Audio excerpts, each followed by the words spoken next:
বন্ধুরা এখন বাজে রাত ৮টা, দুজনে মিলে দাঁড়িয়ে পড়েছি কেক কাটার জন্য। এত পরিমাণে গরম ছিল, ভেবেছিলাম ভালো করে সাজুগুজু করব, কিন্তু এত গরম তাই ভালো করে সাজতেও ইচ্ছে করলো না, তাই যেমন তেমন একটা ড্রেস পরে দাঁড়িয়ে পড়েছি। কেক কাটছিলাম তখন আবার মেজো ননদ মজা করে বলছিল হ্যাপি বার্থডে, তাই আমি এত পরিমাণে হাসছিলাম। তারপরে দুজন দুজনকে খাইয়ে দিলাম, তারপরে দিদি জামাইবু আর অতনিকেও খাইয়ে দিলাম। কেকটা ছিল বাটারস্কচের কেক, এত পরিমাণে সফট ছিল আর এত সুন্দর ছিল খেতে। দেখো অতনুর গালে মাখিয়ে দিচ্ছি তো, তাই অতনু গাল থেকেই নিয়ে খেয়ে নিয়েছে। সবার মুখে একটু করে ক্রিম লাগিয়ে দিলাম, আর এদিকে জামাইবু তো কিছুতেই লাগাবে না বলছিল, আর আমি তো কিছুতেই ছাড়বো না জামাইবুকে। কেক দিয়ে তারপর আমি খাচ্ছিলাম, আর বাটারস্কচ আমার অল টাইম ফেভারিট। থালাটা আমাকে ননদের বাড়ি থেকে গিফট করেছে।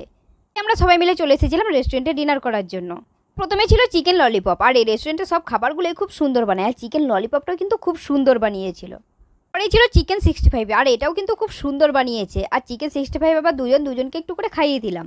আর এই সবার জন্য ছিল চিকেন হান্ডি আর কুলচা। তারপর আমরা বাড়ি চলে যাবো আজকের মতন। টাটা সবাইকে, দেখা হচ্ছে নেক্সট পার্টে।